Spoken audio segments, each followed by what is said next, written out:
सरों पर टोपी है, इनके सरों पर टोपी है, इनके चेहरे पर दाढ़ी है।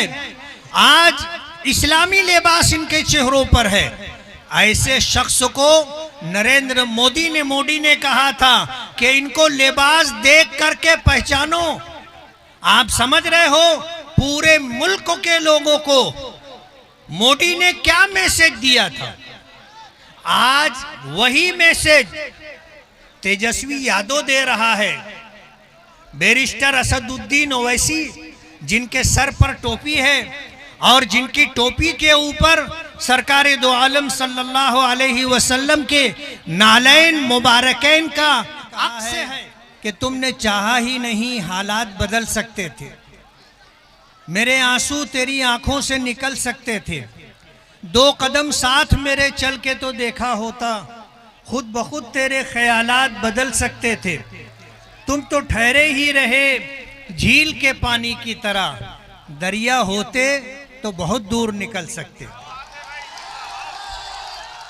मुझे बड़ी खुशी है कि आज हक और इंसाफ की लड़ाई के लिए मैं ऑल इंडिया मजलिस इत्तेहादुल मुस्लिमीन के कौमी सदर और महाराष्ट्र के सदर इम्तियाज जलील साहब, इन हजरात के साथ आपकी सीमांचल की ज़मीन पर आया हूँ।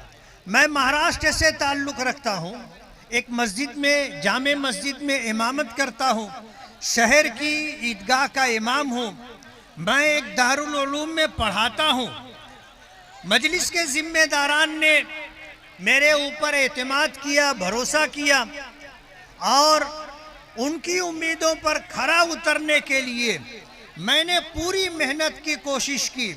मेरे 2 टर्म मुकम्मल हो चुके हैं, ये मेरा 3रा टर्म है। आपके इस इलाके में ऑब्जर्वर माजिद हुसैन साहब 2015 के बाद आए। हमारी उनसे जब मुलाकात होती थी सीमांचल का तस्करा होता था और सीमांचल के लोगों की गुर्बत का, सीमांचल के लोगों की महरूमी का और सीमांचल के लोगों को उनके हक से महरूम कर देने की बात होती थी। मैं सोचता था कि कभी मेरा जाना होगा या नहीं, लेकिन अब ये इलेक्शन आया और फिर मुझे पार्टी के जिम्मेदारों ने बुलाया। मैं तकरीबन 1900 किलोमीटर का सफर करके आपके पास आया हूं और सीमांचल के लोगों को इंसाफ मिले, सीमांचल के लोगों को उनका हक मिले और सीमांचल की सरजमीन से ताल्लुक रखने वाले नौजवानों को रोजगार मिले, यहाँ से लोगों को पलायन ना करना पड़े। और ये लड़ाई मजलिस इत्तेहादुल मुस्लिमीन तने तनहा लड़ रही है। मैं आपसे पूछना चाहूंगा, मुल्कों की आज़ादी के बाद कांग्रेस एक लंबे अरसे तक हुकूमत करती रही, दूसरी पार्टियां चाहे राजद हो, चाहे जेडीयू हो और दूसरी पार्टियां मिलजुल करके वो हुकूमत का मजा लेती रही। सीमांचल की आवाम को उन्होंने क्या दिया? आज पूरा हिंदुस्तान इस बात की गवाही देता है कि कोई ऐसा बड़ा शहर नहीं है जहां सीमांचल और बिहार की जमीन से ताल्लुक रखने वाले लोग मेहनत कशी के लिए, जफा कशी के लिए वहां ना आते हो। रोजगार हर एक की जरूरत है और हर शख्स की आंखों में ये सपना होता है कि उसकी बीवी, उसके बच्चे, उसके माँ बाप, उसके भाई बहन खुशहाली की जिंदगी गुजारे। लेकिन पूरे भारत में सबसे ज्यादा पसमानदा अगर कोई रियासत है, स्टेट है, तो वो बिहार है। और बिहार में सीमांचल का इलाका ये सबसे ज्यादा पिछड़ा हुआ इलाका है। खैर की बात यह है कि यहाँ एक अल्लाह को मानने वाले और एक कुरान को मानने वाले, एक दीन को मानने वाले और नबी करीम सल्लल्लाहु अलैहि वसल्लम की शरीयत को मानने वाले लोग रहते हैं।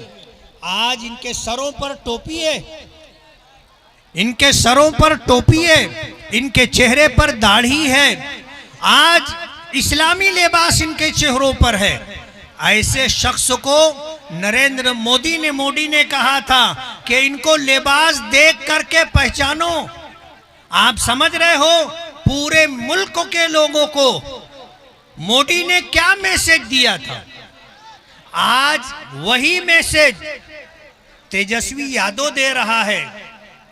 बैरिस्टर असदुद्दीन ओवैसी जिनके सर पर टोपी है और जिनकी टोपी के ऊपर सरकारे दो आलम सल्लल्लाहु अलैहि वसल्लम के नालैन मुबारकैन का अक्स है, आज जिनके चेहरे पर दाढ़ी है, जो नमाजों का तिलावत का एहतमाम करते हैं, तेजस्वी ने कहा कि ये चरमपंथी,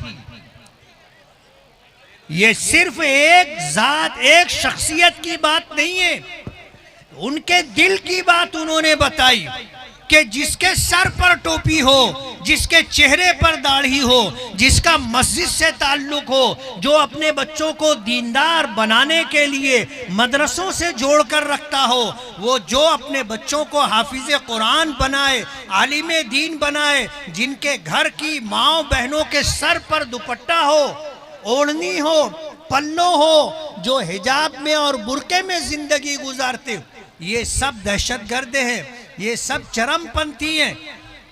आप सोचिए जिनको आपने इख्तिदार दिया, एक लंबे जमाने तक बाप ने हुकूमत संभाली, माँ ने हुकूमत संभाली, बेटा हुकूमत में रहा नायब वजीर आला बन करके, आज उनकी सोच हम मुसलमानों के बारे में क्या है। मैं आपसे पूछना चाहूंगा कि क्या आपने उनको वोट नहीं दिया था? नहीं दिया था। कांग्रेस को वोट दिया कि नहीं दिया? आरजेडी को वोट दिया या नहीं दिया? जेडीयू को वोट दिया नहीं दिया? आपकी वोटों से वो हुकूमत तक पहुंचे, इख्तिदार तक पहुंचे, लेकिन उन्होंने क्या दिया आपको? आपके सीमांचल में ना अच्छे हॉस्पिटल हैं, ना आपके बच्चों के लिए अच्छी आला तालीम के लिए कोई दरसगाह, कोई school, high school, colleges, university है।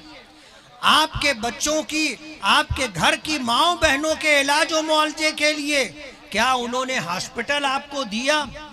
आपके लिए रोड रास्ते की सहूलत दी?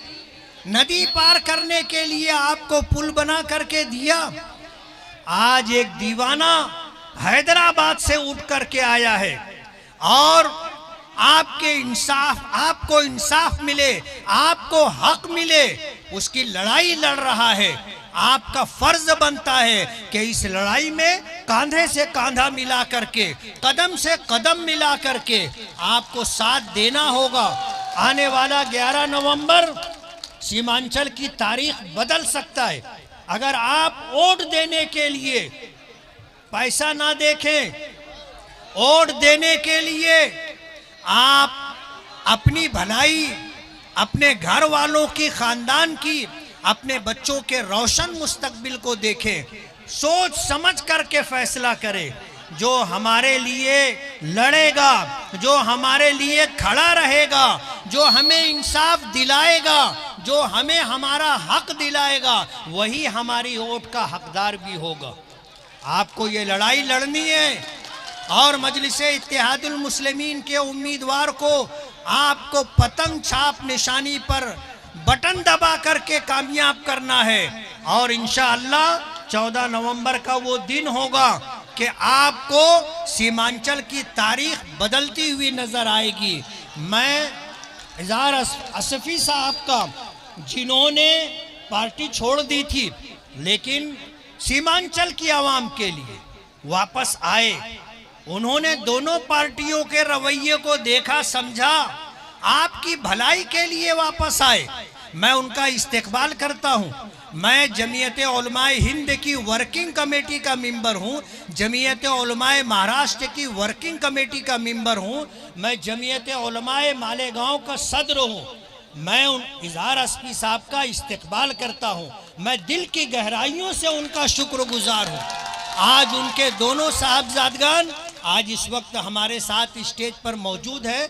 मुझे उम्मीद है कि इंशाअल्लाह 11 नवंबर को बहुत सोच समझ करके आप सीमांचल के हक में फैसला करेंगे और पतंग छाप निशानी का बटन दबा करके मजलिस इत्तेहादुल मुस्लिमीन के उम्मीदवार को कामयाब करेंगे। बहुत बहुत शुक्रिया।